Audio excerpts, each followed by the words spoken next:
Bonjour tout le monde. Une vidéo pour expliquer, parce que j'ai vu les commentaires qui ne comprenaient pas vraiment ce que c'était que, quand je dis nous sommes dans un monde d'illusions, et j'ai vu que d'après les commentaires, les gens ne comprenaient pas trop ce qu'est un monde d'illusions. Alors donc je vais essayer d'approfondir un petit peu ce sujet et pourquoi je dis que ce monde est un monde d'illusions. Je voudrais aussi, par rapport à un commentaire qui avait été inscrit en dessous, et je voulais le prélever, entre guillemets, pour qu'on puisse en parler, parce que je trouvais qu'il était juste, ce commentaire. C'était d'une dame. C'était un commentaire assez long, mais je trouvais qu'il était juste, et je ne sais pas pourquoi. Quand j'ai voulu le récupérer pour le lire, je ne l'ai plus retrouvé. Alors je ne sais pas ce qui s'est passé. Alors désolé pour cette dame, hein. C'est pas moi qui ai effacé ce message, je ne sais pas ce qui s'est passé. Mais j'ai voulu justement en parler, et je trouvais qu'il était juste, et qui c'était un partage qui était assez juste. Je n'ai pas d'autres mots. Mais donc du coup, désolé puisqu'il a été effacé. C'est les joies de YouTube. Quand c'est trop long ou quand il y a des trucs d'inscrits dessus, parfois ils effacent. Donc désolé encore, parce qu'il était intéressant ce partage et ce commentaire. Donc du coup, je vais revenir à ce qu'est... pourquoi je dis que nous sommes dans un monde d'illusions. Et je sais que ça va paraître... je sais qu'il y a beaucoup de personnes qui ont décroché, parce que elles sont toujours restées dans cette vision de ce que l'on appelle les archanges, les anges et tout ça. Après, je comprends très bien, puisque c'est un passage et c'est une progression que nous devons avoir. Donc, si pour elles estiment que c'est toujours d'actualité, je ne peux rien y faire, hein. Et je remercie par ailleurs ceux qui me suivent et qui, d'après quand j'ai en consultation des gens qui me disent, ouais, moi j'arrive à comprendre, en fait, je suis heureuse, parce que au moins je suis moins seule.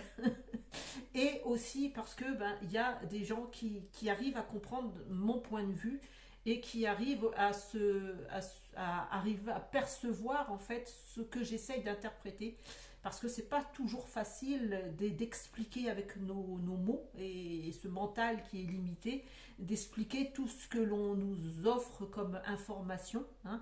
C'est un petit peu compliqué, donc j'essaye de faire au mieux, hein. Et donc merci à vous en tout cas pour ceux qui me suivez, et merci pour vos pouces, parce que ça permet à cette vidéo d'être aussi vue par plusieurs personnes. C'est tout ce que je demande, hein. Après voilà, faites comme bon vous semble. Donc je vais revenir à ce qu'est ce monde d'illusions, mais avant il faut que je passe par un petit récapitulatif de ce qui a été dit par rapport à l'atome, parce que c'est important, parce que c'est ce qui définit aussi pourquoi nous sommes dans un monde d'illusions. Donc j'ai comme toujours, hein, je mets tout en écrit, comme ça je n'oublie rien. Donc je vais vous lire ce que j'ai écrit par rapport à ça. Pourquoi un atome peut avoir une carte mère qui possède toutes les informations? Oui, en fait je me suis dit, j'explique par rapport aux atomes et aux électrons et tout ça, mais je me suis moi-même posé la question. Alors comme me suis moi-même posé la question, je me suis dit, il y a des gens qui doivent se poser la même. Et donc j'ai tenté d'avoir des informations par rapport à ça. Je me suis dit, mais comment un atome, qui n'est qu'une charge électrique finalement, peut avoir des informations? Comment il peut à lui seul être cette carte mère qui enregistre et qui a toutes les données et qui peut enregistrer? Pour moi c'était un petit peu, je me disais, c'est déjà pour moi c'est difficile à comprendre, donc je me mets à la place de ceux qui m'écoutent, ils vont rien comprendre non plus. Mais il fallait que je revienne à ça. Et donc je reviens vers ça en fait, parce que c'est nécessaire aussi, parce que c'est le b.a.-ba entre guillemets, hein, pour pouvoir concevoir le reste en fait. Donc je vous explique, il faut savoir que tout n'est qu'information. Les champs de fréquence sont des milliards d'informations qui sont émises depuis un seul point, qu'est la supraconscience, qui attire à elle les informations, puis elle va les dispatcher. Elle va les dispatcher selon les besoins sous forme de données à un atome. Cet atome va lui-même informer les neutrons, les protons, les électrons, etc. Tous ces champs de données informationnels vont être dirigés vers un point de convergence que nous nommons essence ou âme pour certains. Tout ce qui a été dans les informations, toute cette masse électromagnétique va se former par un atome qui lui va informer des protons, des neutrons et tout le tralala en fait. Mais tout ça, ce ne sont que des informations, ce ne sont que des charges informationnelles. Donc elles sont remplies d'informations. Donc cet atome lui-même est rempli d'informations. Donc ils sont transmis à ce que l'on appelle l'essence, ou l'âme pour certains, de ce point qui a toutes les données et qui est évidemment relié à la supraconscience. De ce point, les données vont être collectées, triées, rejetées pour certaines. Toute cette énergie va générer à son tour une énergie de création. Notre essence, reliée à l'atome mère, qui lui est relié à la supraconscience, qui forme une trinité. Notre essence va être reliée à son atome, qui va lui est relié à la supraconscience. Notre essence, ainsi chargée de données, va alors se condenser afin de pouvoir s'incarner dans une enveloppe qui peut être humaine, une enveloppe végétale, une enveloppe animale, etc. Qu'importe l'individu qui s'incarne, il aura toujours une trame, une notice, sauf les portails organiques qui ne possèdent pas d'essence. Ils n'ont qu'un programme avec des directives à suivre, mais ils sont quand même chargés d'électromagnétisme également. Puisque chaque chose, même un simple crayon, sera chargé d'énergie. Tout est énergie, donc eux aussi ont de l'énergie, mais ils n'ont pas cette essence. Donc je continue. Chaque être chargé de son essence va ainsi vivre des expériences, soit pour compléter notre champ de données informationnelles, ou pour simplement apporter des informations tout en vivant lui-même des expériences. Ce sera toujours l'expérience en elle-même qui aura le plus d'importance car elle est chargée d'informations. Ce sont les expériences que nous allons vivre qui sont importantes puisque ce sont elles qui vont enregistrer les données. C'est par ces expériences que l'on va donner des informations qui à elles-mêmes vont être traitées. La collecte de données est ainsi permanente puisque nous sommes H24 reliés à la supraconscience par le biais de notre atome mère. C'est un vase communicant perpétuel, ainsi nous vivons une expérience. Nous captons, nous enregistrons des informations sous toute forme, qu'elles soient visuelles, émotives, olfactives, etc., par le biais de nos situations de vie, puis nous renvoyons à l'atome qui lui le renvoie à la supraconscience. C'est une question de vase communicant. On transmet, il y a des données qui sont captées, qui sont enregistrées, qui sont répertoriées ou qui sont rejetées. C'est comme ça tout le temps. L'atome mère n'est que la jonction entre ces deux points, une sorte d'intercalaire où ne seront gardées que les informations nécessaires à la turbine électromagnétique qu'est la supraconscience. Il va faire une sorte de tampon, il va essayer de gérer au mieux ces informations pour garder le nécessaire qui sera utile à cette supraconscience. Nous restons donc connectés en permanence à notre atome mère qui fait bien évidemment partie de notre essence, mais qui reste sous une autre forme. Tout est là, hein, tout fait partie de nous, entre guillemets. Ce corps ne fait que capter, n'est qu'une enveloppe qui enveloppe simplement notre essence, mais tout est là. Tout, que ce soit cette supraconscience, que tout le temps, tout est tout autour de nous en fait, tout est toujours là, en nous et autour de nous, tout partout en fait. Donc, lorsque certains disent ou voient qu'ils sont reliés par un fil d'argent, en fait, il ne peut y avoir de fil d'argent, il n'y a que des interconnexions. Si nous devions vivre attachés à un fil, nous devrions en avoir chacun un pour chaque particule que nous incarnons. Ce serait alors un véritable sac de nœuds. Nous n'avons pas besoin d'un fil d'argent puisque nous sommes toujours connectés à notre atome mère. En fait, quand vous entendez que si on s'en va de son corps, qu'on fait des sorties de corps, nous sommes rattachés à un fil d'argent, en fait, c'est pas possible parce que ça voudrait dire que nous sommes dépendants de quelque chose alors que nous sommes déjà le tout. C'est toujours comme si nous étions séparés d'une chose, donc on nous relie à une chose, mais on n'est pas relié avec une chose, on est la chose. Que ce soit avec notre atome mère, que ce soit avec la supraconscience, que ce soit avec notre essence, nous sommes toujours un tout, sauf sous forme différente.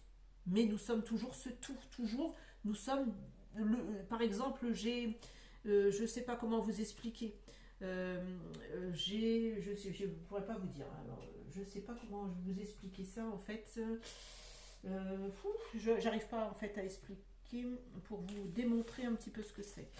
En fait, je vais essayer de vous faire voir, comme je peux, j'aurais dû le prévoir à l'avance. Nous sommes ça, nous sommes ça, nous sommes ça.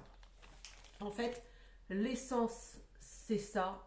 L'atome, c'est ça. La supraconscience, c'est ça. Nous pensons être là, mais nous faisons partie de cette supraconscience. Nous sommes impactés dedans, en fait. Ça veut dire que nous sommes tous à l'intérieur, en fait. Nous sommes tous dans ce tout. Donc il ne peut pas y avoir de division, de séparation, puisque nous sommes déjà ce tout. Donc dire qu'il y a un fil d'argent, c'est comme si vous disiez que il y a nous et puis il y a quelqu'un d'autre et nous sommes rattachés, donc nous sommes séparés.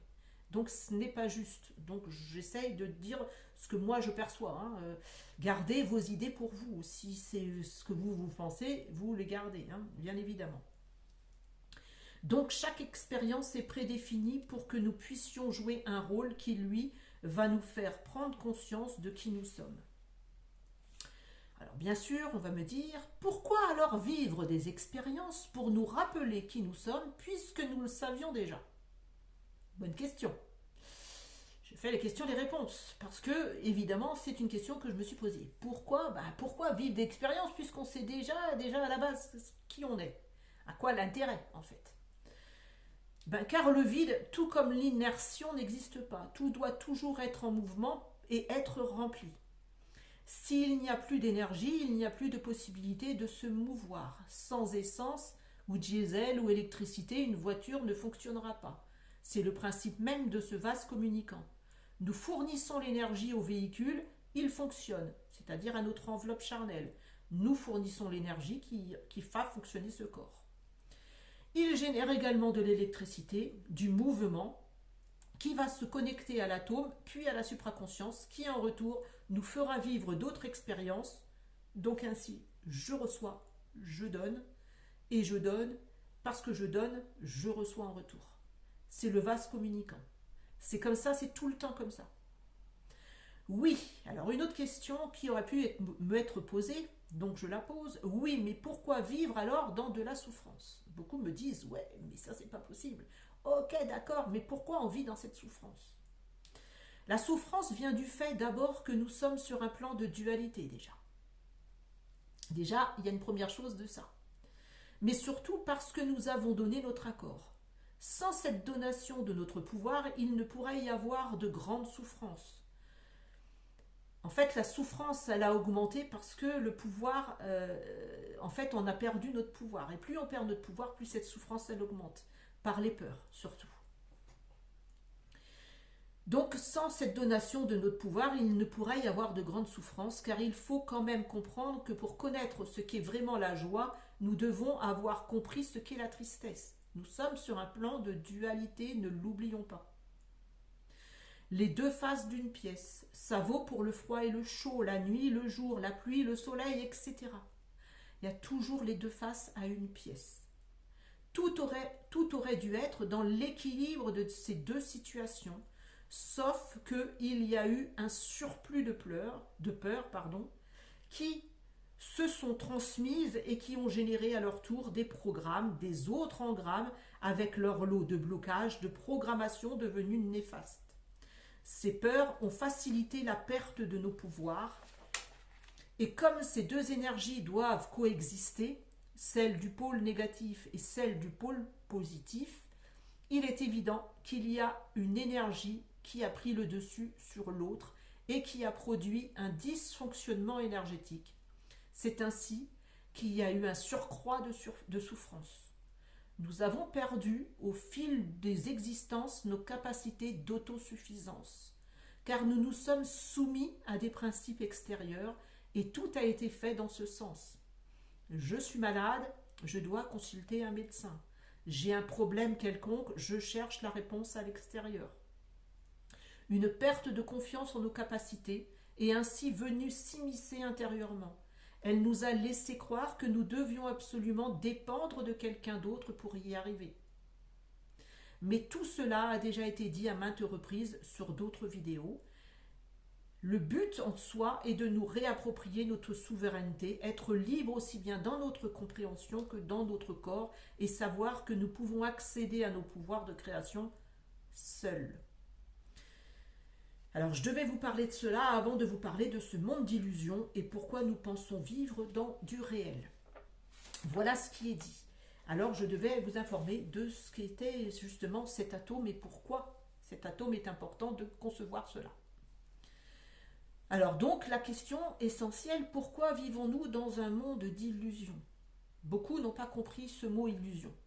Donc j'ai essayé de faire la synthèse pour que vous arriviez à mieux cerner en fait mon point de vue. Hein. Ce n'est que mon point de vue, donc j'essaye d'attayer d'attayer ce que je dis en fait. Ouais. Donc pourquoi vivons-nous dans un monde d'illusions? Nous vivons sur une planète que nous nommons Terre, car c'est ce qui nous a été donné comme information. Donc tout le monde adhère à ce principe.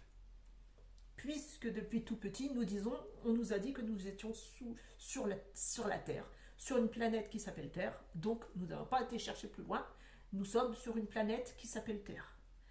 Ça, c'est ce qu'on appelle une programmation. Donc dans cette programmation, nous avons défini que nous étions tous sur Terre, parce que ce principe, on nous a dit que cet endroit s'appelait Terre. Déjà là, on voit ce que c'est qu'une programmation. Donc, cette terre est créée avec des montagnes, des rivières, des océans, des végétaux, des animaux, des humains, etc. Tout ce petit monde paraît concret, puisque nous le voyons, nous le sentons, le respirons, le touchons, et ainsi de suite. Pourquoi alors tout cela ne serait qu'une illusion? Puisque nous touchons, je touche l'enveloppe, elle est solide. J'ai un doigt, je le touche, il est solide. Pourquoi alors tout cela ne serait qu'une illusion? Puisque c'est réel quand même, hein. Ma paire de lunettes, elle est bien réelle. Hein. Elle est pas, sinon je ne pourrais pas la toucher. Hein. Donc tout cela, c'est inconcevable car je touche bien le crayon avec lequel je suis en train d'écrire, j'embrasse bien mes enfants, je touche les objets, c'est difficile à dire, hein, je touche les objets, etc. Donc, venir me dire que c'est une illusion, cela reviendrait à dire que je n'existe pas, que ma famille n'existe pas, et pourtant j'existe et ma famille existe. Alors donc je répondrai que tout cela existe car nous avons été programmés pour le croire. Lorsque nous rêvons parfois, ce rêve semble tellement réel que nous sommes persuadés d'être dans ce rêve. C'est-à-dire que nous sommes dedans. Nous vivons le rêve. C'est comme si c'était nous en fait. Alors qu'il ne s'agit que d'une autre réalité, un autre plan de conscience. Mais pourtant nous y sommes. Et pourtant, nous ne sommes plus dans ce corps physique, puisque quand nous rêvons, nous sommes dans notre corps originel, c'est-à-dire que nous sommes dans notre essence. C'est notre essence qui voyage, c'est même plus le corps. Nous avons l'image que c'est notre corps qui voyage, nous avons la représentation de qui nous sommes, mais c'est pas elle. C'est ça le rêve. En fait, c'est la réalité, le rêve, puisque nous sommes dans notre forme originelle.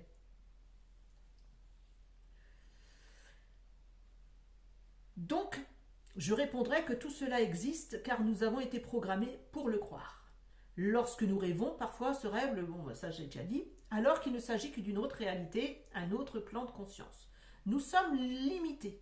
Nous ne possédons que des informations que nous pourrons accepter avec notre cerveau, qui lui aussi a été programmé avec certaines données limitatives et qui sont rattachées aux principes que nous croyons vivre sur cette terre.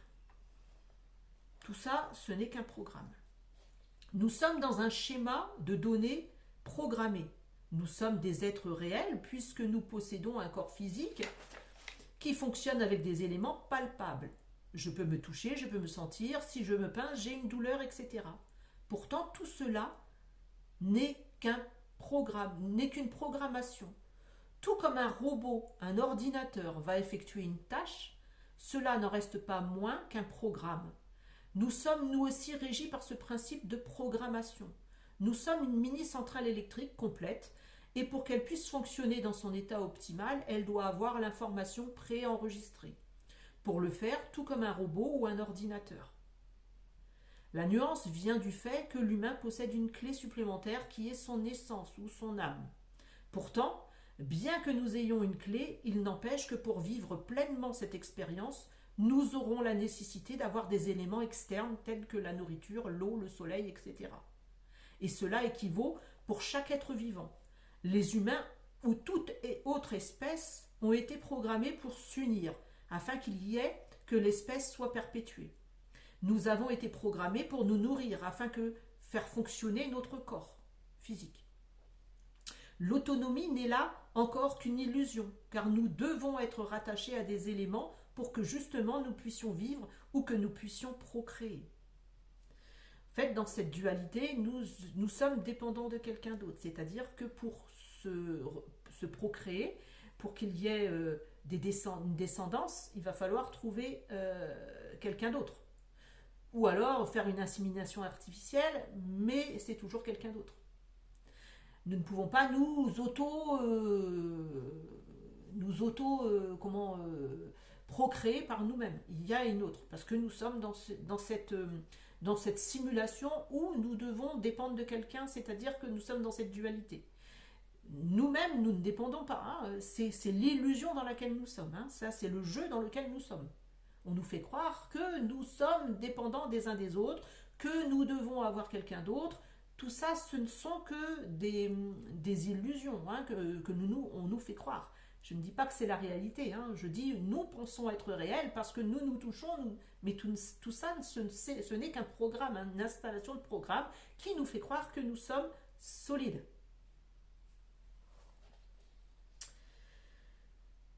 Donc l'autonomie n'est là encore qu'une illusion car nous devons être attachés à des éléments pour que justement nous puissions vivre ou nous puissions procréer. Chacun des êtres a un programme défini à l'avance qui sera vécu comme de l'instinct. En fait, nous allons dire c'est l'instinct.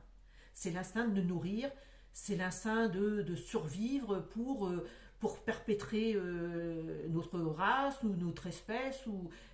Nous avons cet instinct. Ça, c'est ce qui a été prédéfini, un instinct de survie. C'est pour ça que les gens ils vont plus, quand ils sont en panique, quand ils ont peur de cet état de mort quelque part, ils sont en panique. Le premier truc, c'est l'instinct de survie, prêt à tout pour pouvoir survivre.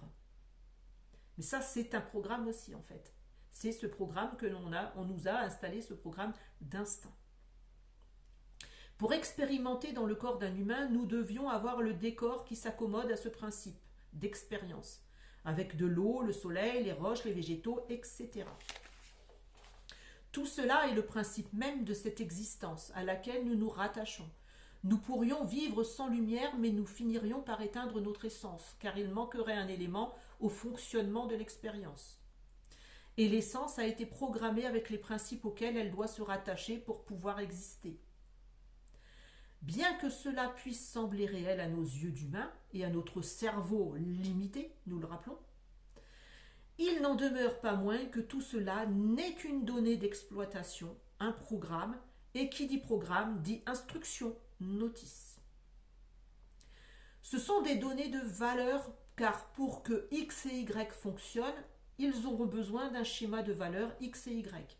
Puis, selon la carte mère, il y aura l'ajout de XY ou XX ou YY ou X plus Y.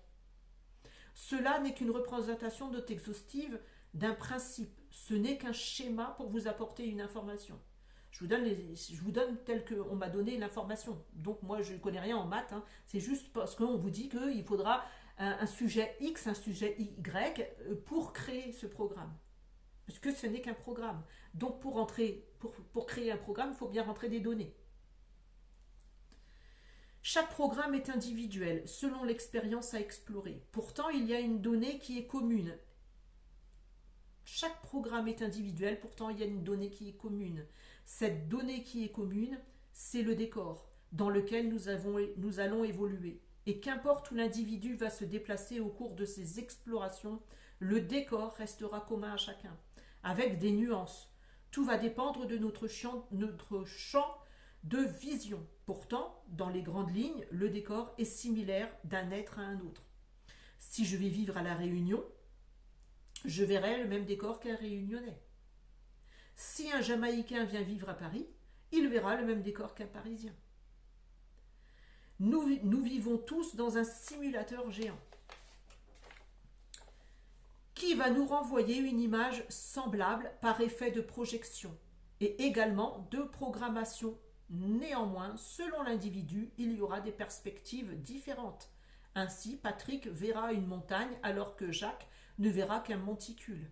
Yvette verra une maison magnifique et verra son potentiel, alors que Jeannette ne verra qu'un tas de ruines. Chacun aura sa propre perspective, mais dans l'ensemble, c'est semblable. Même si le décor à la base est semblable, pour tous et commun, pour le plus grand nombre, il ne faut pas négliger notre ouverture de conscience et le fait que les fréquences que nous allons émettre changeront la vision extérieure et le décor. Nous sommes venus nous incarner pour accéder à nos pleins potentiels en étant créateurs afin que nous sortions de cette vision commune pour qu'elle devienne une vision individuelle. Donc quand on vous dit que vous êtes un égoïste parce que vous devenez individuel, en fait c'est complètement le monde à l'envers puisqu'il faut sortir de ce champ commun pour pouvoir créer son champ individuel. Cette simulation géante dans laquelle nous sommes n'est qu'un décor de cette sphère. Elle reste une simulation, une illusion. C'est en prenant pleinement conscience de qui nous sommes à l'origine que nous prendrons conscience de ce qui nous entoure, que ce qui nous entoure n'est qu'une illusion, une représentation d'un monde virtuel, comme si nous étions des hologrammes en fait. Nous pensons être réels, sauf que nous sommes des hologrammes, des avatars. Voilà, c'est simplement ça en fait. Nous avons une programmation, nous suivons notre programmation. Tout comme un robot a une programmation, il suit la programmation qui lui a été faite. Mais dès qu'on comprend que nous ne sommes pas ce corps physique, nous sommes ce qu'il y a à l'intérieur, c'est-à-dire l'essence. C'est l'essence en fait qui s'incarne dans un corps. Mais c'est le corps, en fait, c'est pas l'essence qui est dans ce corps. C'est pas le corps qui prend toute la place, pardon, je vais y arriver. Hein. C'est pas le corps qui prend toute la place. C'est l'essence qui doit reprendre sa place. Cette simulation géante dans laquelle nous sommes n'est qu'un décor de cette sphère, et voilà. C'est en prenant pleinement conscience, donc je l'ai déjà dit, c'est en prenant pleinement conscience de qui nous sommes à l'origine, c'est-à-dire un atome, mère, chargé, qui va rejeter des particules, des protons, qui est chargé de neutrons et tout ça. En fait, c'est pour ça que je vous ai lu avant qu'est-ce qu'un atome exactement et pourquoi je dis qu'il y a un atome, que nous dépendons de cet atome. C'est parce que nous sommes quand nous comprenons ça, nous retirons ce champ de données où nous sommes cet humain, et cet humain est la personne principale. Alors que, ben non.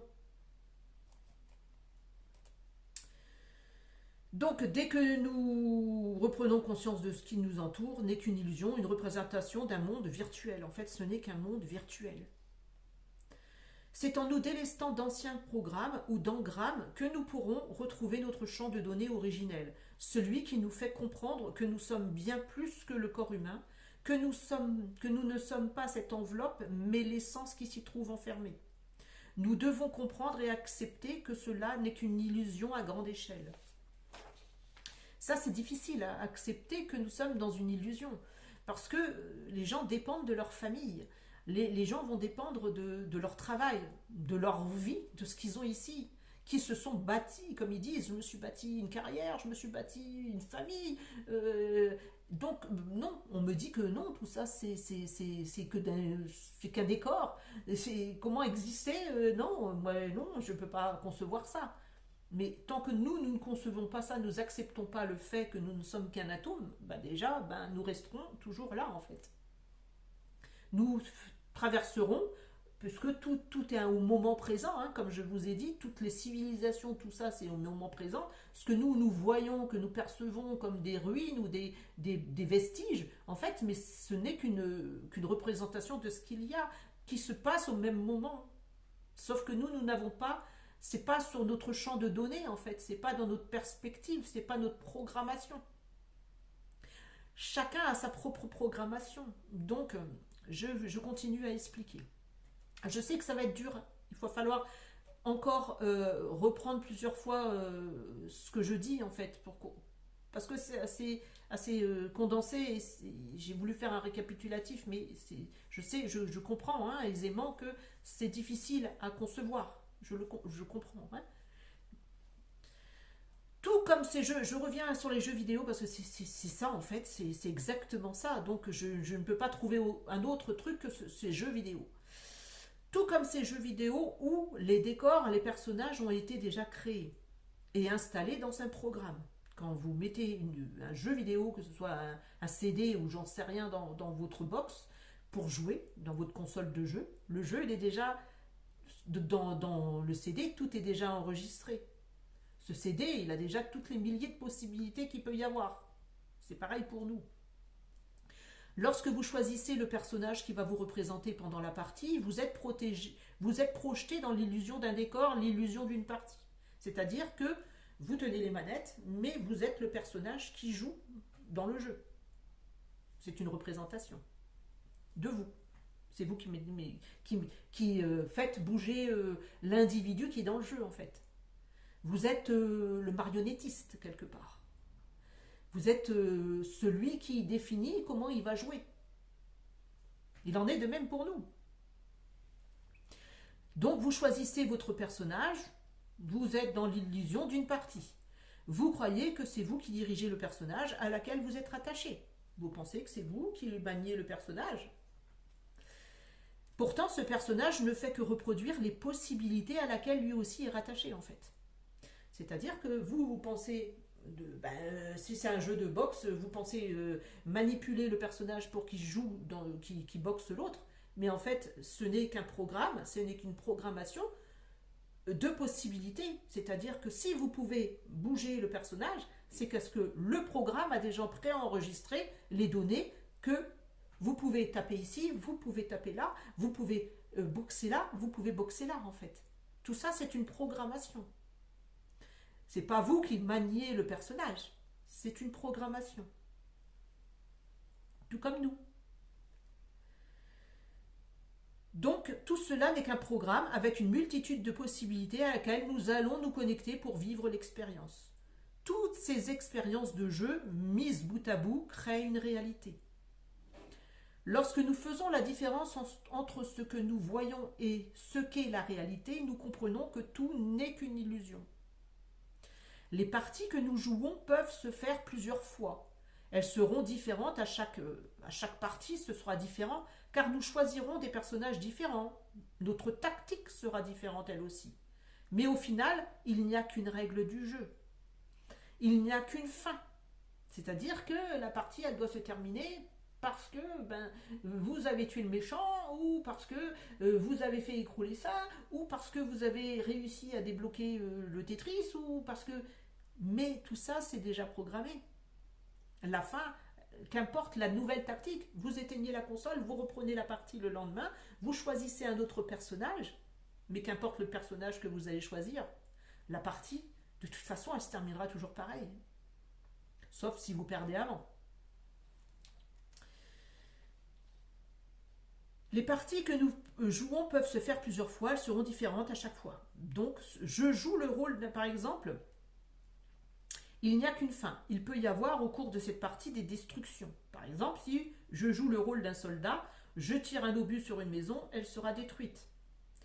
Je suis un magicien, je lance des boules de feu sur un château, il sera détruit.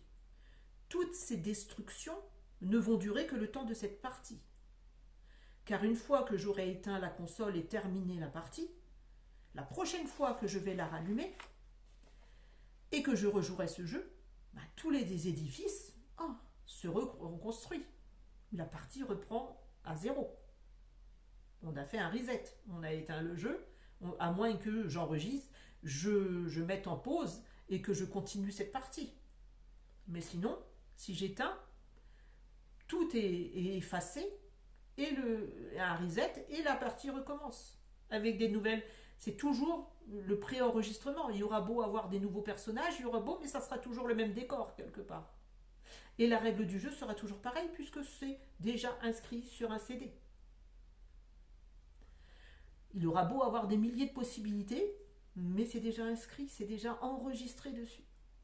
Il en est de même pour nous. Par exemple, les personnages qui avaient été tués seront de nouveau vivants. Vous étiez, en éteignant votre console, dans l'illusion que tout avait été détruit, pourtant ce n'était qu'un décor programmé et enregistré.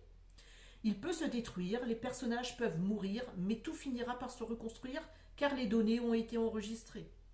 Tout est un cycle perpétuel où tout n'est qu'une illusion. Si nous pensons être ce personnage, dès que nous mourrons, nous reviendrons sous la forme d'un autre personnage. Qu'importe le personnage. La partie est terminée, je suis morte dans cette partie, je vais revenir. Même je vais emprunter un nouveau corps parce que j'ai choisi un autre personnage. Mais je vais continuer. Et ça sera toujours dans cette sphère le même jeu, la dualité. Si je reviens ici, si je pense que je suis ce personnage, que l'humain est le plus important, pas l'essence, mais l'humain, que je suis dépendant de ce corps, d'un corps physique, n'importe quel corps physique, je m'éteins, je me réincarne dans un autre corps. Si vous pensez ça, si vous avez instauré ce processus en vous, que vous êtes ça, vous reviendrez, vous rejouerez une partie, mais cette partie, ça sera toujours la même, puisque vous serez dans le même jeu, ce sera les mêmes notices, les mêmes règles du jeu. Jusqu'à ce que vous compreniez que vous n'êtes pas ce corps physique, que vous n'êtes pas un humain, que vous êtes une essence, et que cette essence, elle peut s'incarner dans n'importe quel corps, et sur n'importe quelle sphère, et qu'elle peut sortir de ce CD et puis faire un autre jeu, parce que j'ai compris toutes les possibilités qu'il y avait sur ce CD. J'ai exploité toutes les possibilités qu'il y avait sur ce CD. Donc, arrivé à un moment donné, je ne vais pas revenir et réexploiter ce que j'ai déjà réexploité déjà des milliers de fois. C'est logique. Si nous pensons... Pardon, quelque chose dans mon œil. Si nous pensons être ce personnage, dès que nous mourrons, nous reviendrons sous la forme d'un personnage. Si nous comprenons que nous sommes l'essence, nous savons que nous sortirons de cette illusion, car nous avons compris la règle du jeu. C'est pas plus compliqué que ça. Voilà. Je sais que c'est un peu compliqué, ça va peut-être faire un petit peu beaucoup pour vous, mais bon, j'espère que vous comprendrez. En tout cas, je vous embrasse, je vous souhaite un bon week-end. Prenez du bon temps pour vous, en tout cas. Sachez prendre le temps d'intégrer tout ça, parce que je sais que c'est difficile à concevoir, parce qu'on nous a toujours dit qu'on était ce corps, qu'on dépendait de ça, mais on dépend de rien, et qu'on est simplement des électrons, quelque part. Et pour retrouver cette faculté d'électrons libres, quelque part aussi, il faut que nous soyons déjà libres dans cette tête, libres de toutes ces programmations, de tous ces engrammes qui nous ont été instaurés, voilà, on efface les données pour en recréer de nouvelles. Donc c'est ça, il ne faut pas aller toujours croire tout le temps ce que la majorité vous dit, il faut sortir des sentiers battus. Et ça, c'est important de le concevoir. Donc, je vous embrasse, prenez bien soin de vous et passez un bon week-end. Alors, surtout, profitez de la vie, ne l'oubliez pas.